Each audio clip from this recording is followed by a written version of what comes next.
नमस्कार. लोकसत्तेच्या चित्रपट समीक्षा सदरामध्ये आपलं स्वागत आहे. भाजकाला मिशी असलेले पुरुष आवडत नाही. कल्पना किती छान आहे ना. बायकांची वाडी नावाचं एक छोटंसं गाव आहे. त्या गावामध्ये हा प्रकार आहे. आता हा प्रकार का आहे, केव्हापासून आहे आणि त्याच्यातून का गमती जमती घडतात याच्यावरती कथा, पटकथा, संवाद म्हणजे बायगोबा आहे. कल्पना छान असली तरी त्याचा एक तो विस्तार असतो, पटकथा असते आणि चुरचुरीत, चटपटीत, मार्मिक, मिश्किल संवाद आहेत ते जमून यायला पाहिजे असतात.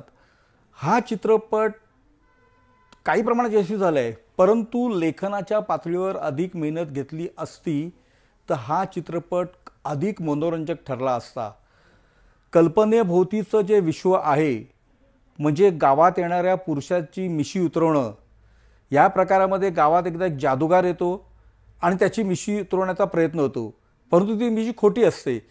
तो जादूगार त्या गावात राहतो आणि बाचक्काच्या मुलीच्या प्रेमात पडतो. त्यांची प्रेमकथा आणि त्याच्यातून एका क्षणी उलगडत गेलेलं एक रहस्य म्हणजे बाचक्का अशा पद्धतीने मिशेवाल्या पुरुषांचा द्वेष का करते आणि त्यांना अशी शिक्षा काय देते, ह्या भोवतीचा हा गडबड गोंधळ आणि धमाल मंजोराचा खजिना एक बऱ्यापैकी जमलेला आहे. माफक मनोरंजन करणारा सिनेमा म्हणून आपण या चित्रपटाचा उल्लेख करू शकतो. निर्मिती सावंतनी बाचक्का अतिशय उत्तमरित्या साकारली आहे. तिचा दबदबा पूर्ण पडद्यावर आपल्याला जाणवतो. तिचं जे विनोदाचं टायमिंग आहे ते सुद्धा या चित्रपटामध्ये आपल्याला चांगलं अनुभवायला मिळतं.